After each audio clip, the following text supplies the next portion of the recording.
La regulación génica es el proceso de activación y desactivación de los genes. En las etapas tempranas del desarrollo, las células comienzan a asumir funciones específicas. La regulación génica se asegura de que los genes apropiados se expresen en los momentos adecuados. Pero ¿te has preguntado cómo es capaz un organismo de determinar los genes correctos para producir las proteínas requeridas? Somos Janine y Regina, estudiantes de tercer año de Ingeniería en Biotecnología Industrial de la Universidad Nacional Politécnica. Acompáñanos hoy para saber cómo funciona la expresión génica a nivel molecular y cómo se regula. En el curso de Bioquímica 2 hemos discutido la transcripción y traducción del ADN. Sabemos que este proceso completo es muy costoso a nivel energético. Para comprender mejor este tema, usaremos como referencia la E. coli, que es una bacteria que normalmente está presente en el intestino y ayuda a nuestro cuerpo a descomponer todo lo que comemos, como por ejemplo leche, lípidos o cereales. Entonces, ¿cómo lo hace? Lo hacen a través de mecanismos reguladores. Antes que nada, hablemos del modelo Operon, que fue propuesto por Jacob Monod y colaboradores, donde analizaron el sistema de la lactosa en E. coli, de manera que los resultados de sus estudios permitieron establecer el modelo genético del operón, que permite comprender cómo tiene lugar la regulación de la expresión génica en bacterias. El operón es un grupo de genes estructurales cuya expresión está regulada por elementos de control, capaces de ejercer una regulación de su propia expresión por medio de los sustratos con los que interactúan las proteínas codificadas por su genes. Los principales elementos que constituyen un operón son los siguientes. Los genes estructurales llevan información para traducir proteínas. Se trata de los genes cuya expresión está regulada. Los operones bacterianos suelen contener varios genes estructurales. Son poligénicos o policistrónicos. Los operones en bacterias suelen ser policistrónicos. Dichos genes estructurales tienen la información necesaria para traducir tres proteínas: beta-galactosidasa, permeasa y la transacetidasa. El promotor. Se trata de un elemento de control que es una región del ADN con una secuencia que es reconocida por el ARN polimerasa para comenzar la transcripción. El gen regulador. Secuencia de ADN que codifica para la proteína reguladora que reconoce la secuencia de la región del operador. Proteína reguladora. Proteína que codifica por el gen regulador. Esta proteína se une a la región del operador. Inductor, sustrato o compuesto cuya presencia o ausencia induce la expresión del resto de los genes que conforman el operón. Puede actuar activando la expresión, denominándose activador, o bien reprimiendo, llamándose represor.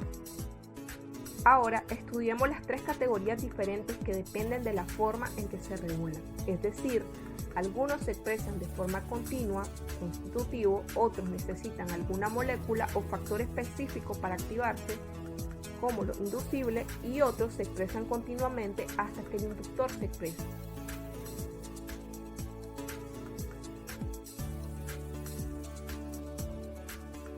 Operón inducible. Estos se regulan por moléculas en el ambiente como aminoácidos, azúcares, metabolitos, etc. Estas moléculas son conocidas como inductores. Si no se encuentra la molécula que actúa como inductor, los genes del operón no se transcriben activamente. Operón reprimible. Estos operones dependen de unas moléculas específicas, aminoácidos, azúcares, cofactores de transcripción, entre otras. Estas son conocidas como correpresores y actúan de forma totalmente opuesta a los inductores. Solo cuando el correpresor se une con el represor, la transcripción se detiene y así la transcripción de los genes contenidos en el interior en el operón no ocurre. Entonces, la transcripción de un operón reprimible solo se detiene con la presencia del correpresor. Operón constitutivo. Este tipo de operón no se regula, se transcribe constantemente de forma activa y en caso de alguna mutación que afecte la secuencia de estos genes, la vida de las células que los contienen puede verse afectada y por lo general desencadenar la muerte celular programada. Veamos cómo funciona un operón inducido. Uno de los operones más famosos y clásicos es el operón lactosa. En presencia de glucosa y ausencia de lactosa, no ocurre la transcripción del operón LAC. Eso es porque el represor LAC permanece unido al operador y previene la transcripción por la ARN polimerasa. Además, los niveles de AMP cíclico son bajos, por lo que los niveles de glucosa son altos, así que la proteína CAP está inactiva y no puede unirse al ADN. En ausencia de glucosa y presencia de lactosa, ocurre una fuerte transcripción del operón LAC. El represor LAC es liberado del operador porque el inductor alolactosa está presente. Los niveles de AMP cíclico son altos porque no hay glucosa, así que la proteína CAP está activa y unida al ADN. La proteína CAP ayuda a que la ARN polimerasa se una al promotor, lo que permite altos niveles de transcripción. En presencia de glucosa y presencia de lactosa, al encontrarse el inductor alolactosa, el represor LAC es liberado del operador, ocurriendo la transcripción de los genes de lactosa a un nivel bajo. Sin embargo, al estar presente la glucosa, la bacteria prefiere esta fuente como energía y la concentración de AMP cíclico es bajo y la CAP permanece inactiva. Por ende, la transcripción de los genes, como anteriormente mencionaba, es baja.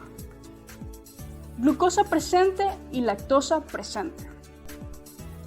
El operón triptófano está presente en bacterias para hacer frente a la ausencia del triptófano.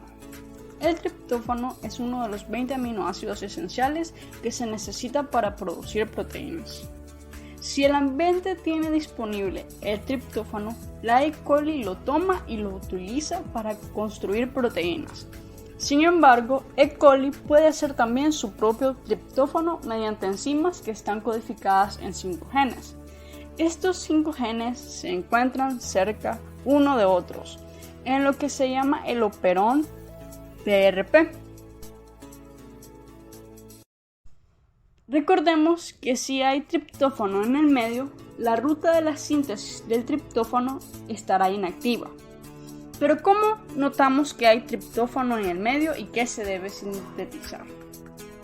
Consideremos que en una bacteria E. coli se encuentra en un entorno donde hay baja concentración de TRP.